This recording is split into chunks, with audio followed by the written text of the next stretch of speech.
Hi, welcome everyone to today's video. We are going to explore some of the tips and tricks in doing regression analysis and finding appropriate specification of variables and doing diagnostic analysis in SPSS. Today, the data that I am showing is macroeconomic variables for a few countries with repeated time with time periods. So it's a type of it's a panel data, but we will be assuming that it is from one country, and we will be doing analysis for simple regression. The variables that I have is inflation, money supply, GDP, unemployment, services sector, imports, exchange rate, tax revenue, debt, and and and there is no other variable. Yes, there is a serial number and then CPI, GDP, and debt. So this is a log form of this debt. So these are few variables that I have that we will use today. So what we'll do, first of all, we'll start with descriptive statistics. So for that we'll go and analyze, go for descriptives, and select the variables that we want to analyze. So I will select this variables that I have named,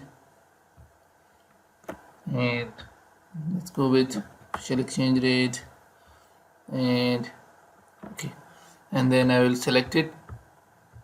In options I will generate mean, standard deviation, minimum, maximum.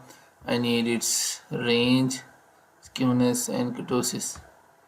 Okay, so when I press OK, I will have a table in which all the data set is provided.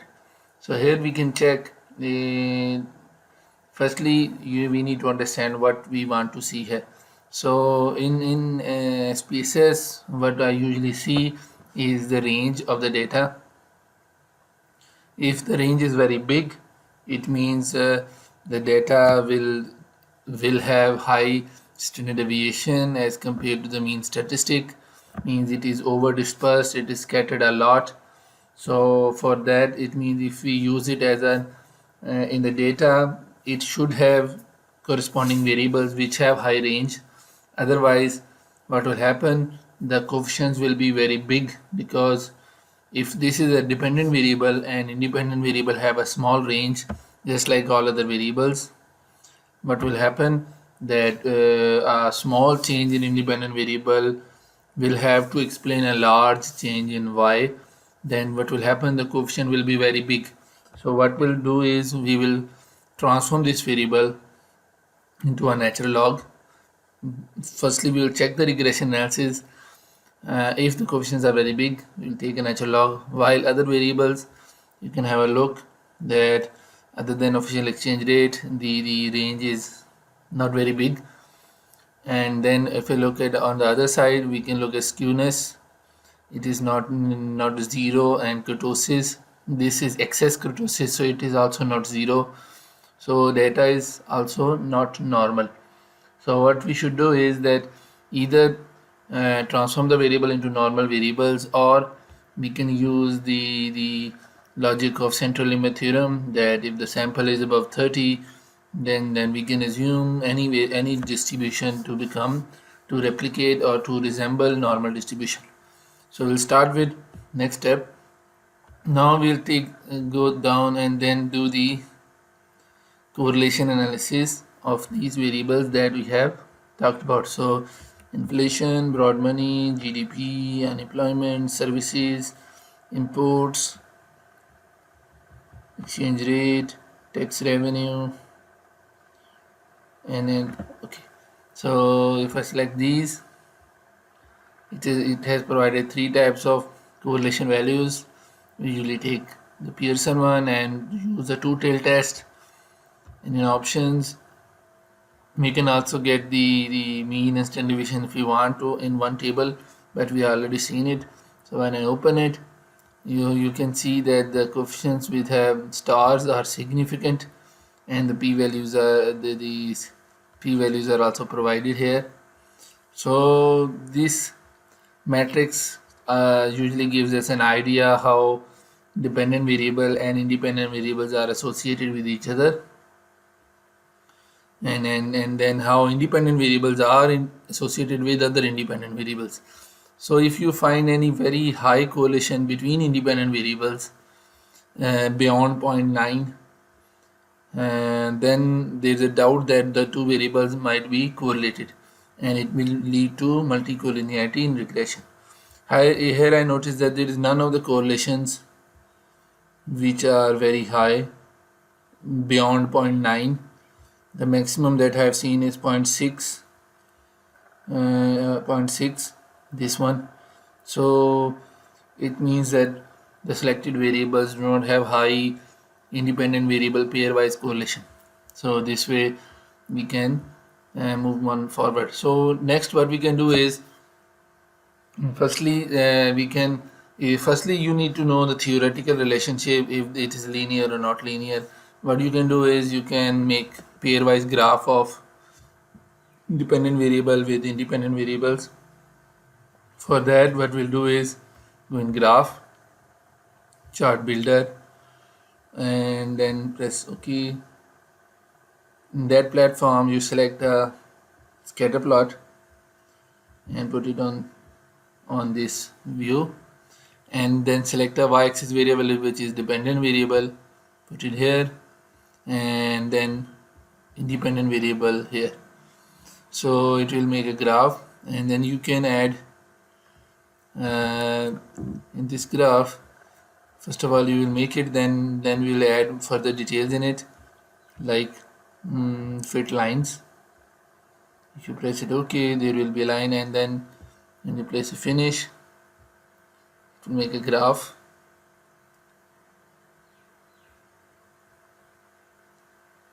It's running the graph, let it load. Here you can see the graph has been made between the independent and dependent variable, and currently there is no pattern in it. It's horizontal. So the countries which have high money supply does not correspond to very high inflation, except for two cases.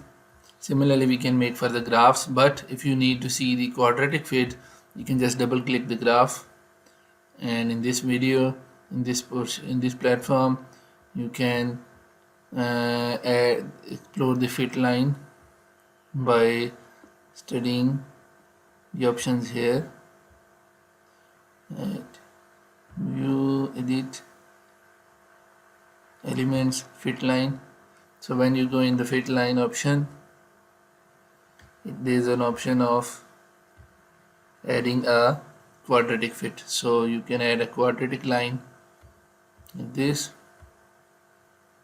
So you notice that it is slightly bending downward, but that bending is not very visible or very prominent or very steep. So we can assume that the relationship is linear. This way you can make all the graphs. Now I will go towards doing the regression analysis. When you go in regression, this regression linear, so you will select the variables. So inflation as a dependent variable, and the variables that I talked about, these as an independent. Here I will select forward, so that it will add one variable at a time and give me more details. So then I will go towards estimate.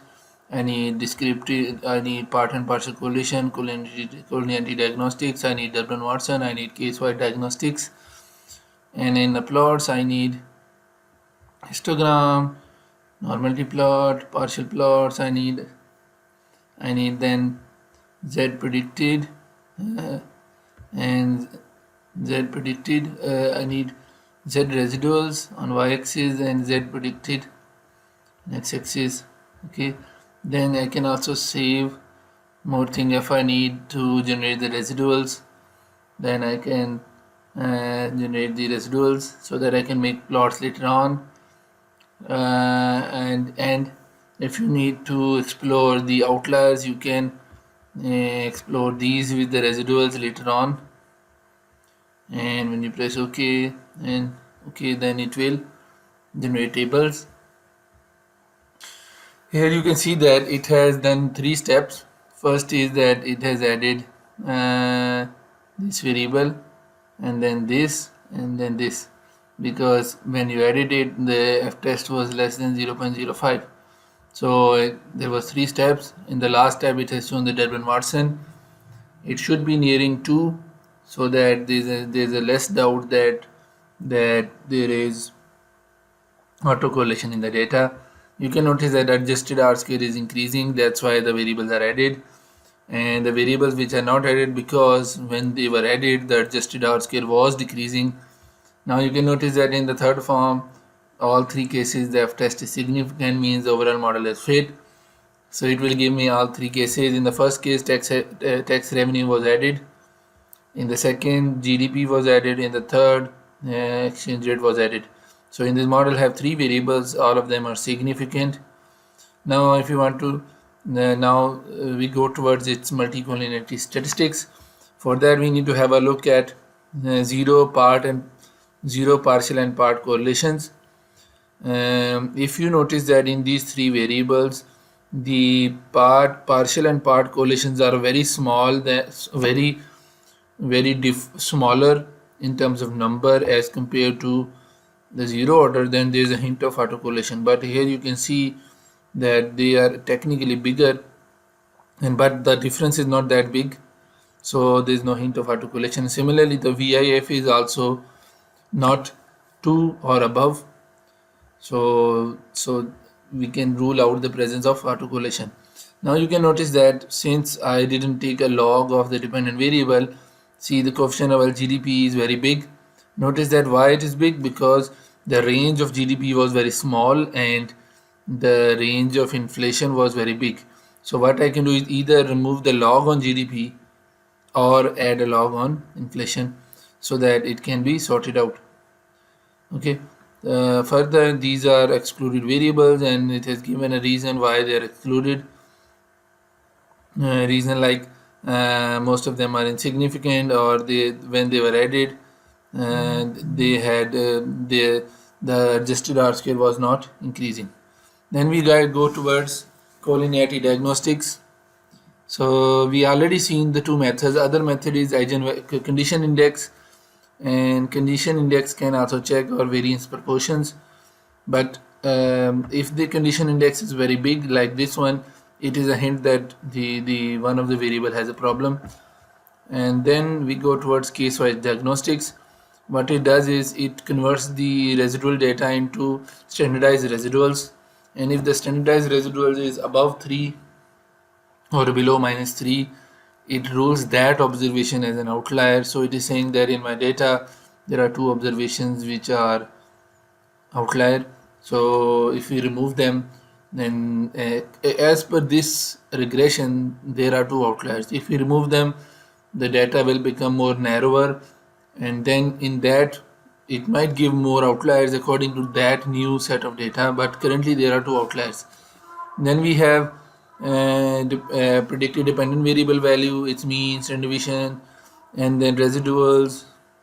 These are some, and then it has made a histogram of each variable. You can notice that the data was not normal because there are 2 big values. This is the normality chart for dependent variable, and you notice that there is a deviation from this 45-degree line.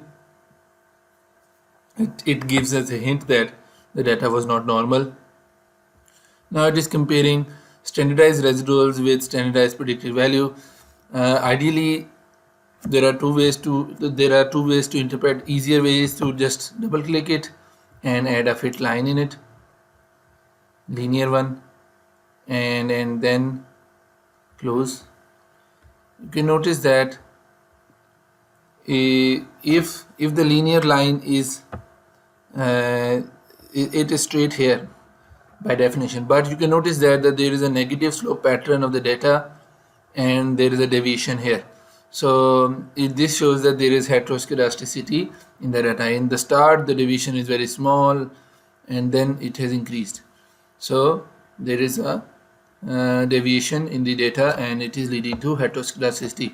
Second thing you can check is you can go back in the quadratic fit line. You can You can add a quadratic and then have a look.